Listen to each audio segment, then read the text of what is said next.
Hello बच्चों, क्या हालचाल, कैसे हो। आज का हमारा टॉपिक होगा energy of electron in the Bohr's orbit. Bohr orbit क्यों? क्योंकि बोहर ने बताया था सबके बारे में। तो बोहर के बोहर एटम मॉडल हम लोग पढ़ रहे हैं, उसके अंदर शायद हमारा तीसरा लेक्चर है। तो इलेक्ट्रॉन की एनर्जी क्या होगी, काफ़ी इंपॉर्टेंट टॉपिक है। डेरिवेशन सीधा एग्जाम में आ जाता है, उसमें भी कई बार घुमा के पूछ लेते हैं। कैसे कैसे शॉर्ट, वेरी शॉर्ट क्वेश्चन बन सकते हैं, सारे हमें डिस्कस करने हैं। स्टार्ट करते हैं। तो energy of electron in orbit क्या होती है? सबसे पहले देखिए, ये न्यूक्लियस हो गया, ये मान लीजिए एक इलेक्ट्रॉन है। वी वेलोसिटी, टेंजेंट डालेंगे तो वेलोसिटी मिलेगी, वी वेलोसिटी से घूम रहा है। और मान लो आर इसकी रेडियस है, मान लेते हैं आर रेडियस है न्यूक्लियस से, डिस्टेंस। ओके, तो सबसे पहली बात है, इलेक्ट्रॉन जब घूम रहा है तो काइनेटिक एनर्जी होगी, और इलेक्ट्रॉन न्यूक्लियस से बाउंड है, छोड़ के नहीं जा सकता। इसका मतलब पोटेंशियल एनर्जी भी है, अट्रैक्शन रिपल्सन है। दूसरी बात, हमें टोटल एनर्जी निकालनी है, और टोटल एनर्जी का मतलब काइनेटिक और पोटेंशियल दोनों को ऐड करना है। ऐड कब कर पाएंगे? जब काइनेटिक और पोटेंशियल दोनों का फॉर्मूला एक जैसा होगा। ठीक है, तो total energy of electron is the sum of kinetic energy and potential energy.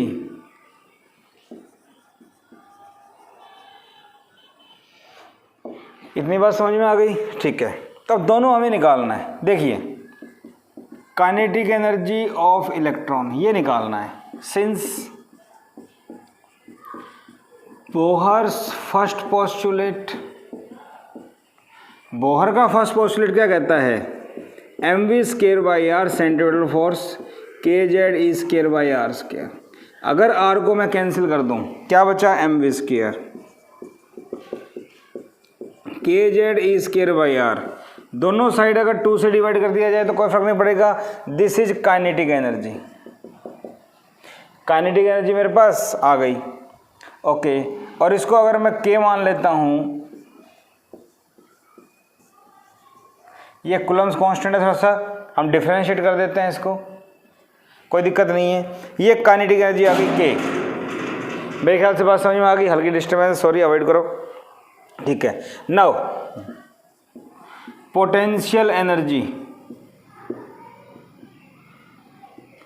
Potential energy की अगर मैं बात करता हूं तो बेटा पोटेंशियल एनर्जी क्या होगी? देखो, पोटेंशियल एनर्जी आपको पता है, एक चार्ज पार्टिकल के लिए k q1 q2 by r, k nucleus का चार्ज, इलेक्ट्रॉन का माइनस। ये तो पता है ना आपको। पोटेंशियल एनर्जी में चार्ज को साइन के साथ लेना होता है, और फोर्स में मैग्नीट्यूड। ये तो हमने पीछे पढ़ा हुआ इलेक्ट्रोस्टैटिक्स में। तो यहाँ पोटेंशियल एनर्जी क्या आ गई? -kz e square by r. तो यहाँ देखा जाए तो दोनों का जो फॉर्मेट आ रहा है वो एक जैसा आ रहा है। दोनों का जो फॉर्मेट है वो एक जैसा है। इतनी बात मुझे समझ में आ गई। ओके, इसके बाद अगर बात करें, काइनेटिक और पोटेंशियल दोनों आ चुकी हैं। कोई आपसे पूछे टोटल एनर्जी, तो टोटल एनर्जी E मान लें तो काइनेटिक प्लस में पोटेंशियल। ठीक है, दोनों की वैल्यू पुट करते हैं। तो काइनेटिक आई थी kz e square by 2r, potential आई थी -kz e square by r। ठीक है भाई, ये बात समझ में आ गई। मैं यहाँ लिखता हूँ, तो ये आ गया, देखो kz e square upon 2r common, 1 - 1/2, sorry 1/2 - 1, 1/2 - 1। ठीक है भाई, यहाँ से अगर देखें तो 1/2 - 1 -1/2, और kz e square by r common लो, kz e square by r common लो, तो ये 1/2 बचेगा, तो -kz ई स्क्वायर अपॉन में 2r। तो ये मेरे पास टोटल एनर्जी का फॉर्मूला आ गया। आपको दिखाई दे रहा है, विजिबल है आपके लिए। ठीक है, तो ये मेरे पास टोटल एनर्जी का फॉर्मूला आ गया kz e square by 2r। इतनी बात समझ में आ गई। अगर आपके पास क्वेश्चन आ जाता है what is the total energy of electron, what is the total energy of electron in the orbit, drive the expression, तो कंप्लीट करना है जो मैं अभी करने वाला हूँ। ठीक है, लेकिन मान लीजिए आपसे कई बार घुमा के दे दें, क्या बताऊँगा, फिलहाल आपको इतना समझ में आ गया। इसको मैं इरेज कर सकता हूँ। ये डेरिवेशन है, 3 नंबर में डायरेक्ट आ जाता है, तो आपको आना चाहिए। ठीक है भाई। नाउ पुट आर का फॉर्मूला हमने पढ़ा था रेडियस का, n square h square 4 pi square m k Z e square. इसको यहाँ पुट करते हैं फर्स्ट, तो E क्या बन जाएगा, minus k Z e square upon में 2r n square h square 4 pi square m k Z e square. यहाँ से ये कैंसिल, तो ये आएगा minus 2 pi square m k square Z square e की पावर 4। देखो k Z Z n square h square. इसको अगर सिंप्लीफाई करते हैं तो ये जूल में आएगा, और इलेक्ट्रो वोल्ट में ले लेते हैं तो minus 13.6 divide by n square और जेड स्क्वायर। ये मेरे पास एनर्जी का फॉर्मूला आ जाता है। जेड आपको पता है एटॉमिक नंबर है। अगर मैं लिखूं for hydrogen atom, hydrogen atom की बात करूंगा तो जेड इक्वल टू 1 होता है। हाइड्रोजन एटम में जेड इक्वल टू 1 होता है, तो ई क्या बन गया, माइनस 13.6 बटे में n square electron volt. Hydrogen atom की अगर मैं बात करता हूं तो हाइड्रोजन एटम के लिए जेड 1 हो जाएगा, और ये मेरे पास इतना आता है। क्या मेरी ये बात समझ में आ गई आप लोगों को? ठीक है भाई, इतनी बात आपके समझ में आ जाती है। तो एनर्जी का फॉर्मूला और ये सारी बातें क्लियर। तब एक बार सुनिए, अगर आपके पास आ जाए for electron in its orbit drive the expression for energy of electron in the orbit, तो काइनेटिक पोटेंशियल सब निकालेंगे, यहाँ तक कर देंगे। ठीक है, इतना कर देंगे। इसके बाद मान लीजिए अगर आपके पास क्वेश्चन आ जाता है,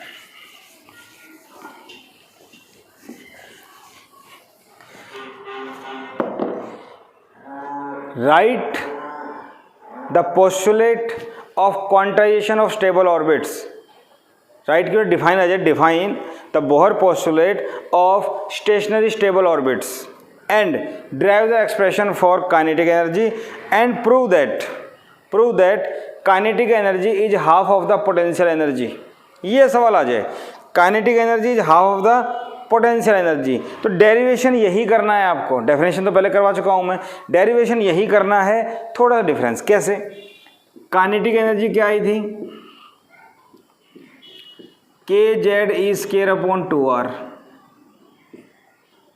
पोटेंशियल एनर्जी क्या आई थी, minus k Z e square by r आई थी।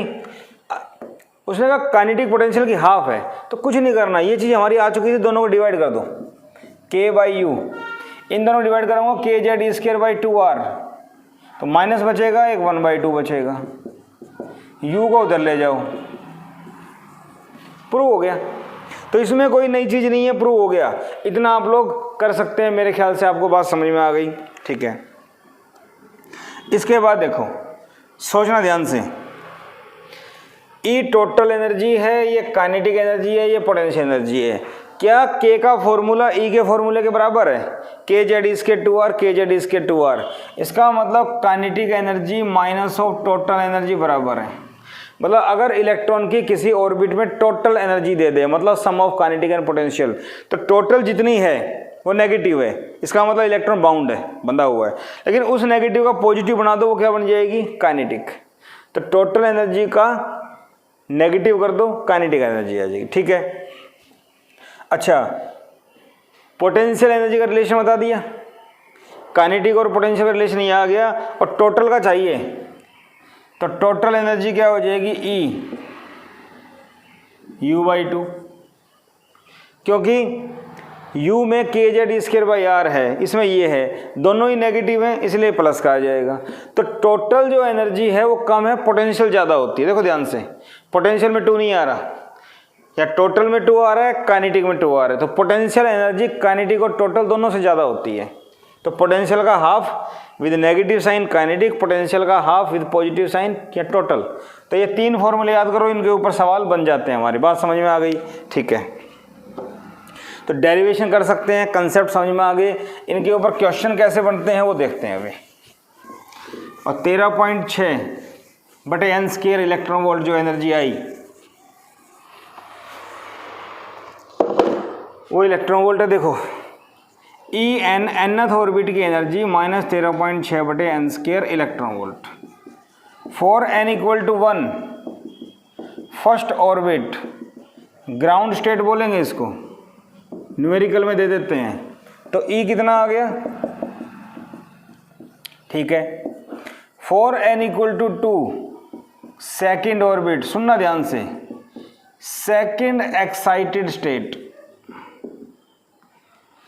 सॉरी फर्स्ट एक्साइटेड स्टेट, पहली स्टेट तो ग्राउंड स्टेट हो गई, उसके बाद पहली मंजिल ऊपर फर्स्ट एक्साइटेड, लेकिन फर्स्ट एक्साइटेड का मतलब n इक्वल टू 2, एक्साइटेड है फर्स्ट तो n इक्वल टू 2 से स्टार्ट होगा, तो यहाँ पे E2 कितना आ जाएगा -13.6/n², 2 का स्क्वायर, -3.4 इलेक्ट्रॉन वोल्ट। इसी टाइप से for n equal to 3 second excited state, इसी टाइप से आप आगे कर सकते हो, डिवाइड करते रहो, -13.6/3 का स्क्वायर -1.51, तो n equal to 3 second excited state, n equal to 5 fourth excited state, and so on. आप एनर्जी निकाल सकते हैं। क्या ये बात समझ में आ गई? ये एनर्जी, ये चीज़ें काम आने वाली हैं, इसलिए मैंने आपको बताया, ठीक है भाई, ये चीज़ें समझ में आ गई, कर लेंगे। पहला सवाल शुरू करता हूँ।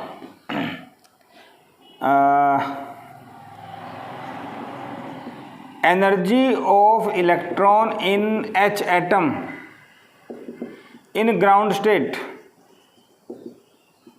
Is -13.6 electron volt. What is kinetic energy and potential energy of electron in this state?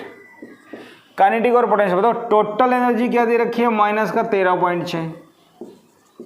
ठीक, कोई आपसे पूछे कि भाई काइनेटिक बताओ, तो टोटल जितनी थी उतनी काइनेटिक है, प्लस कर दो, सिखाया था अभी, प्लस। पोटेंशियल एनर्जी पूछ जाए तो इसका डबल कर दो।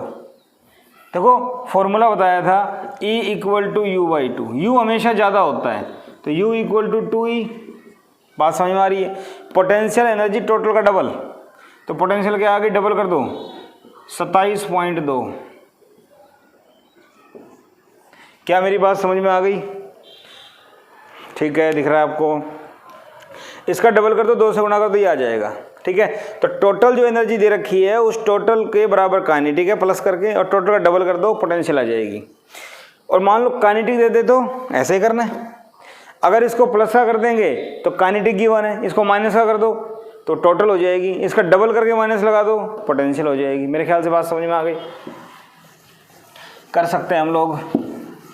अब इस सवाल को चेंज कर दें। क्या? Energy of electron in H atom in first excited state is -3.4 electron volt. आया हुआ है बोर्ड में, तो क्या करेंगे? माइनस का 3.4, ये बन जाएगा प्लस का 3.4, और ये हो जाएगा माइनस का 6.8। सवाल ख़त्म। मेरे ख्याल से ऐसा सवाल आ जाए तो आप लोग कर सकते हो। मेरे ख्याल से ऐसा सवाल आ जाए तो आप लोग कर सकते हो। ठीक है, मान लो ऐसा सवाल आ जाए, kinetic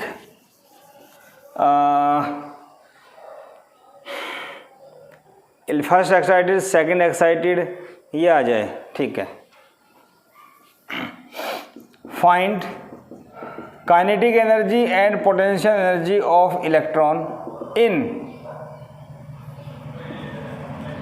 ground state of lithium ion. ये सवाल दे दिया आपको। ठीक है, लिथियम डबली पॉजिटिव आयन, इस टाइप का मैंने सिंपल लिथियम लिख दिया यहाँ पे।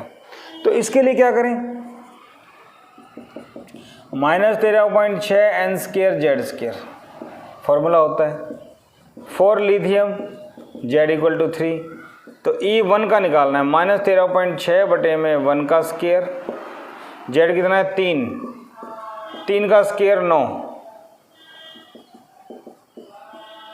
बात समझ में आ गई? ठीक है, तो ग्राउंड स्टेट की एनर्जी देखी जाए तो टोटल कितनी आ गई? 9 6 54, 4 5 9 3 27 और 5 32, 3 और 3 12। तो बेटा देखा जाए तो टोटल एनर्जी कितनी आई, इतनी, काइनेटिक एनर्जी कितनी आई प्लस का, और पोटेंशियल एनर्जी कितनी आ गई, डबल कर दो इसको, तो 244.8 इलेक्ट्रॉन वोल्ट। मेरे ख्याल से बात समझ में आ गई। इस टाइप से हम लोग इसको सॉल्व कर सकते हैं। ठीक है भाई, तो एनर्जी निकालनी आपको आनी चाहिए। फॉर्मूला मैंने बता दिया, ठीक है। लिथियम आयन की बात कर रहे हैं, ठीक है भाई। हाइड्रोजन में 1 था, निकाल दिया। लिथियम में 3 थे, 3 निकल जाएंगे, तो डबली पॉजिटिव बोलते थे। कोई खास बात नहीं, आपको लिथियम समझ में आना चाहिए बस। ठीक है भाई, ये कर देंगे। तो इस टाइप के सवाल आ जाए तो हम लोग कर सकते हैं। ठीक है। काइनेटिक और पोटेंशियल निकालने के आ जाए तो हम कर लेंगे। एक बार ना एक कंसेप्ट का सवाल आ गया, क्या, right the formula for kinetic energy of electron in H atom. Kinetic energy of electron in orbit of H atom. इतनी बात समझ में आ गई। In orbit of H atom क्या होगा, काइनेटिक एनर्जी आप निकाली थी, kZe²/2r। ठीक है, इसी में क्वेश्चन आ जाए, formula for kinetic energy of electron in H atom is proportional to, 4 option दे दिए आपको। पहला E²/r, E²/2r, E²/3r, E²/4r। तो काइनेटिक एनर्जी का फॉर्मूला क्या दिख रहा है, ये प्रोपोर्शनल का मतलब है जो कांस्टेंट है वो छोड़ दो, k और z को छोड़ दो। आगे बात समझ में, छोटे छोटे क्वेश्चंस बन जाते हैं, हमें आने चाहिए, छोड़ना नहीं है। ठीक है भाई, इस टाइप के सवाल आ जाएंगे तो भी हम लोग कर लेंगे। मेरे ख्याल से बात समझ में आ गई। ठीक है भाई, ठीक है। और देखो, एक क्वेश्चन था, energy of electron in second orbit of H atom is E, दिया हुआ है। What is energy of electron in third orbit in helium atom. Hydrogen atom में, अच्छा सवाल कहूँगा मैं इसको, क्योंकि बच्चे जनरली गलत करके आएंगे इसको। हाइड्रोजन एटम में सेकंड ऑर्बिट की एनर्जी E है, तो हीलियम में थर्ड की क्या होगी। पहली बात तो बच्चे यहाँ पे हीलियम पढ़ेंगे ही नहीं, हाइड्रोजन ही मान लेंगे और वो गलत कर देंगे। तो क्या करें इसके अंदर, वो देखो भाई, सबसे पहली बात, for H atom, H atom में E2 -13.6 बटे में n², -13.6 बटे में ये En होता है। E2 क्या हो जाएगा, -13.6 बटे में 2 का स्क्वायर, 2 का स्क्वायर क्या हो गया, 4। फर्स्ट मान लें।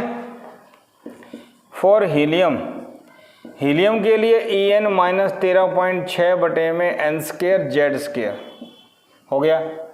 तो थर्ड का पूछा है, हीलियम का -13.6 बटे में 3 का स्क्वायर, और Z कितना है, 2 हीलियम के लिए 13.6 गुणा 4 बटे 9,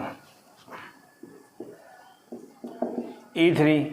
तो E3 हीलियम, E2 हाइड्रोजन, दोनों को डिवाइड कर दो, तो E3 हीलियम कितना आया, -13.6 गुणा 4 बटे 9, E2 हाइड्रोजन -13.6 बटे में 4, ये कैंसिल, माइनस कैंसिल, तो ये आ गया E3 बटे E2, E2 हाइड्रोजन का, E3 हीलियम का, 4 ऊपर जाएगा 16 बटे 9।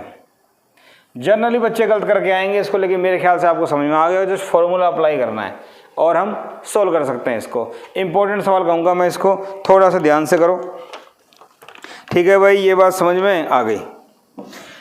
इस टाइप के सवाल कर लेंगे। इसके बाद सवाल बन जाते हैं वेवलेंथ पे, आयोनाइजेशन एनर्जी पे, पहले आयोनाइजेशन एनर्जी डिस्कस करते हैं, काफ़ी इजी पड़ता है। क्या? आयोनाइजेशन एनर्जी ये क्या होती है? It is the energy required to remove the electron from orbit to infinity. It is the minimum energy required to remove electron from its orbit to infinity। जैसे मान लो सवाल आ जाए, what is ionization energy of electron in first orbit of H atom। तो देखो first orbit में energy -13.6 electron volt आपको पता है, ठीक है। अब सवाल ये था कि ऑर्बिट से उठा के इलेक्ट्रॉन को इन्फिनिटी में ले जाना है, तो एनर्जी रिक्वायर्ड का फॉर्मूला होता है final energy minus initial energy. Final energy infinity पे क्या होगी? 0, और यहाँ की एनर्जी आपको पता है 13.6। तो एनर्जी रिक्वायर्ड 0 माइनस 13.6, तो ये प्लस का 13.6 इलेक्ट्रॉन वोल्ट। ये सारा मैंने आपको समझाने के लिए बताया, एग्जाम में अगर आ जाए तो जस्ट माइनस को प्लस कर दो, आपका आंसर आ जाएगा। आयोनाइजेशन एनर्जी प्लस की होती है, आयोनाइजेशन एनर्जी पॉजिटिव होती है हमेशा, ठीक है। आयोनाइजेशन, ठीक है भाई, ये बात समझ में आ गई। इसी टाइप से सेकंड ऑर्बिट कर दें तो कोई दिक्कत नहीं है। सेकंड ऑर्बिट कर दें, ये यहाँ से ऐसे हो जाएगा। सेकंड ऑर्बिट की 13.3.4 होती है, कंफ्यूज नहीं होना आपको, 3.4। मेरे ख्याल से सवाल समझ में आ गया, कर लेंगे, ठीक है। इसी टाइप से हाइड्रोजन की जगह first orbit of lithium W positive ion, lithium atom बोलो। अब क्या करें? आयनाइजेशन एनर्जी अगर आपसे लिथियम की पूछ ली जाए तो क्या करें भाई? सोचो, लिथियम है 3 इलेक्ट्रॉन आउटर मोस्ट सेल में, तो 1 इलेक्ट्रॉन निकाल दो, तो आयनाइजेशन एनर्जी क्या होगी? सोचने वाली बात है, आयनाइजेशन एनर्जी क्या होगी? देखो,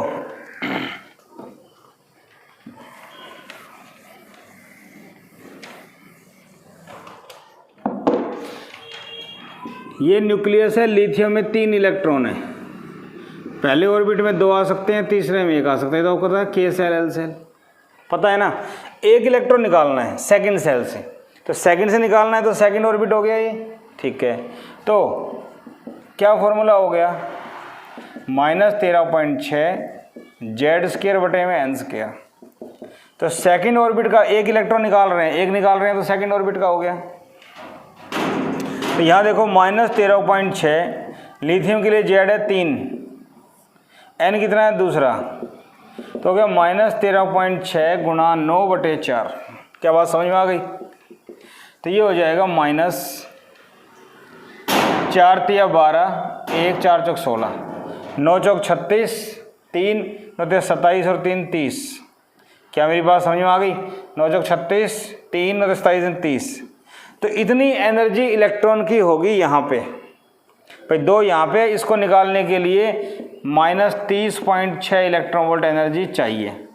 तो डेल्टा E कितना हो गया? E infinity minus E2, infinity ले जाना है इसको, 0 -30.6,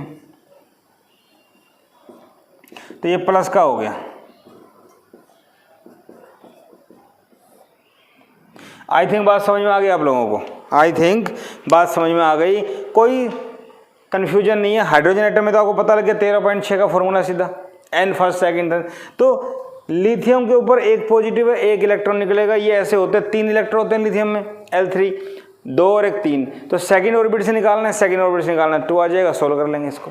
तो मेरे ख्याल से ज़्यादा जोर मारेंगे तो ऐसा वाला आ सकता है, लेकिन जनरली हाइड्रोजन का ही आता है। तो कर सकते हैं हम लोग इस टाइप के सवाल, ठीक है भाई। आयनाइजेशन की एनर्जी के ऊपर सवाल आ जाएगा। एक बड़ा ही ना कंसेप्चुअल सा क्वेश्चन पूछ लिया गया इसके ऊपर। क्या पूछ लिया गया देखो,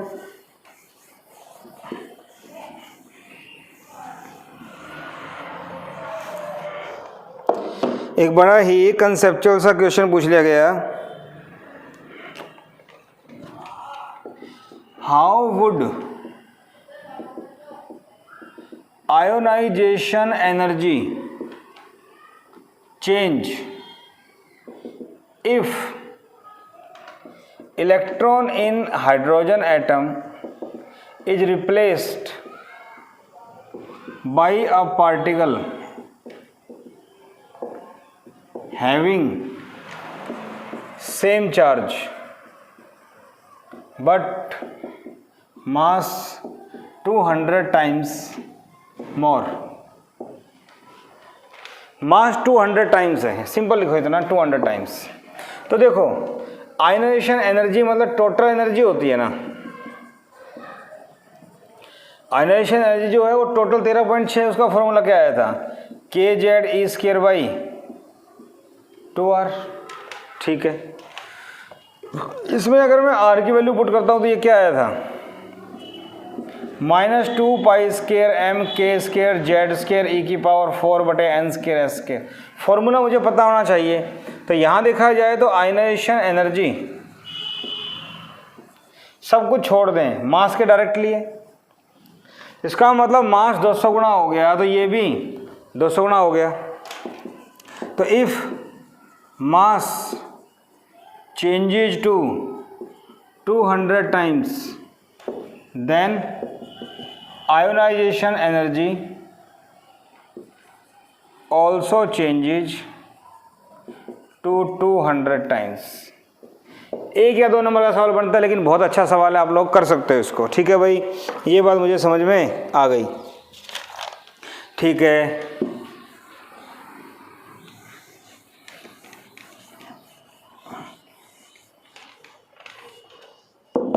इसके बाद देखो क्वेश्चन आ जाए, थोड़ा अलग है। Energy of electron in first excited state is -3.4 electron volt. बड़ा अच्छा सवाल है। What is angular momentum of electron in this orbit या इन दिस स्टेट। तो बताओ बच्चे कंफ्यूज हो गए, एनर्जी कितनी दे रखी है, -3.4 इलेक्ट्रॉन वोल्ट। एनर्जी का फॉर्मूला क्या होता है भाई, -13.6/n² होता है। ई का फॉर्मूला रख दो, ये कैंसिल, माइनस कैंसिल, 4 पे जाएगा ये, तो 4 = n², n = 2। सेकेंड ऑर्बिट आ गया। एंगुलर मोमेंटम क्या होता है, NH/2π, n को 2 रखो, तो एंगुलर मोमेंटम आ गया h/π। इसको सोल्व कर लो, आपका आंसर आ जाएगा। तो क्या था इसके अंदर, एनर्जी थी, फॉर्मूला लगाओ, n आ गया, MVR में n पुट करो, आपका आंसर। बच्चे गलत करके आ जाते हैं, पता लगने के बाद तो कोई नहीं छोड़ेगा। तो हम लोग कर सकते हैं इस टाइप से, ठीक है भाई। ये सवाल भी कर लेंगे। इसके बाद देखो,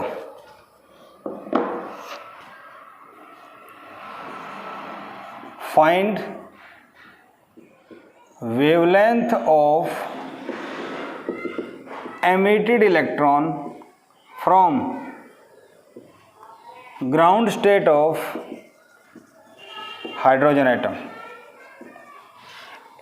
हाइड्रोजन एटम था, उससे एक इलेक्ट्रॉन आपने निकाल दिया, निकाला तो वो जो बाहर गया तो उसका कोई ना कोई वेवलेंथ होगी, क्योंकि डी ब्रोगली ने कहा था every moving particle associated with A wavelength, wave, तो वेवलेंथ तो होगी। तो फर्स्ट ऑर्बिट की एनर्जी क्या होगी, ये हो गया, ये पता लग गया। और टोटल एनर्जी ही काइनेटिक एनर्जी होती है, ये भी मुझे पता है। और इसको मैं अगर चेंज करूं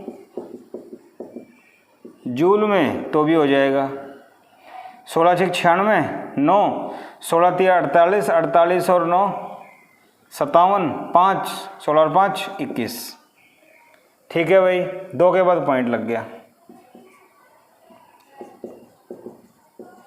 ये काइनेटिक एनर्जी आई, कैलकुलेशन चेक कर लेना। 9 16 3 48 और 9 57। ठीक है, अब काइनेटिक एनर्जी तुम देखो, फर्स्ट ऑर्बिट की एनर्जी टोटल पता है, टोटल काइनेटिक के बराबर होती है, ये हो गया। लैम्डा का फॉर्मूला हम लोगों ने पढ़ा है 2me 2mk पढ़ा हुआ है ना। तो काइनेटिक एनर्जी पता लग गई, वैल्यू पुट कर दो, सोल्व कर दो। तो h कितना होता है 6.62 10 की पावर -34, 2 m इलेक्ट्रॉन का 9.1 10 की पावर -31, k आ गया 21.76 10 की पावर -19। इस सारे को अगर मैं सोल्व करता हूँ 3.3 एंगस्ट्रॉम के आसपास मेरा आंसर आता है, 3.3 एंगस्ट्रॉम के आसपास मेरा आंसर आ जाता है। तो मैंने जैसे आपको फॉर्मेट बताया, अगर आपसे कोई एनर्जी दे दे और पूछे एंगुलर मोमेंटम तो n पता कर लो। अगर आपसे कह दे भाई एक इलेक्ट्रॉन इस स्टेट से निकल गया, तो जिस स्टेट से निकला उस स्टेट की एनर्जी पता कर लो इस फॉर्मूले से। कोई दूसरा आइटम है तो जेड स्क्वायर और लगा दो, उसकी जो एनर्जी होगी वही एनर्जी काइनेटिक के बराबर होगी, माइनस का प्लस कर दो और ये लैम्डा का फॉर्मूला अप्लाई कर दो, आपका आंसर आ जाएगा। अब मान लो आपसे कोई पूछे ग्राउंड की जगह आ जाए फर्स्ट एक्साइटेड स्टेट, तो फर्स्ट एक्साइटेड में यहाँ 2 रख दो, 2 का स्क्वायर, ये 3.4 आ जाएगी, चेंज कर दो, वैल्यू पुट कर दो। तो मेरे ख्याल से आप लोग सवाल कर सकते हो इस टाइप के, कोई भी सवाल एंगुलर मोमेंटम आ जाए तो निकाल लेंगे, वेवलेंथ पूछे तो निकाल लेंगे, कन्फ्यूजन नहीं होना। 2 या 3 नंबर के सवाल बनते हैं इस टाइप के, और ये ट्रिकी सवालों में से आते हैं, बच्चे गलती कर देते हैं, लेकिन थोड़ा सा ध्यान रखना है इनका, अच्छे से नोट करो, नोट्स बनाओ। आपका लेक्चर है, आपका चैनल है, आपके लिए बनाया जा रहा है ताकि आप एग्जाम में अच्छे मार्क्स हासिल कर पाओ। तो जुड़े रहिए, अच्छे से नोट्स बनाइए, एक एक चीज़ों के ऊपर अच्छे से फोकस कीजिए। नहीं समझ में आता है तो दोबारा वीडियो देखिए, फिर भी नहीं आता मुझे मैसेज कीजिए, आपको तुरंत विदिन 1 आवर रिप्लाई मिलेगा। Thank you.